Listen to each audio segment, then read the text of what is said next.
இவ்வளோ பிரச்சனை போயிட்டுருக்கும்போது ஒரு பொது வெளியில் த்ரிஷா அவர்களை கூட்டிகிட்டு வந்தது வந்து ரொம்ப ஷாக்கிங்கான ஒரு விஷயமா இருந்தது. ஏன்னா போன வாரம் வரைக்கும் த்ரிஷா அவர்களை பற்றி த்ரிஷா வீட்டிலேருந்து விஜய் வெளியில் வரட்டும் முதல்லன்னு நயனா நாகேந்திரன் அவர்கள் பாஜக மாநில தலைவர் சொல்லியிருந்தார். அதுக்கு நானே கண்டனம் தெரிவித்து பேசியிருக்கேன், உங்களுக்கே தெரியும்.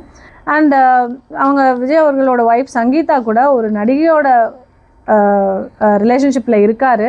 தேவைப்பட்டால்தான் அந்த நடிகையோட பேரை சொல்லுவேன். அவங்க ரொம்ப கண்ணியமாக ஒரு அறிக்கை கொடுத்துருந்தாங்க. இவ்வளோ பேரும் இவ்வளோ கண்ணியமாக நடந்துட்டு இருக்கும்போது மேடை ஏறி மகளிர் தினத்தன்னைக்கு இவ்வளவு பெண்ணியம் பேசி கண்ணியம் இல்லாமல் ஒரு ஒரு ஒரு கல்யாணத்துக்கு த்ரிஷாவே கூட்டிகிட்டு வராருன்னு சொன்னால் நாளை இன்னைக்கு சமுதாயம் வந்து எப்படி பார்க்கும் இதை ஒரு நல்ல ஒரு ட்ரெண்ட் செட்டிங்கான விஷயம் கிடையாது.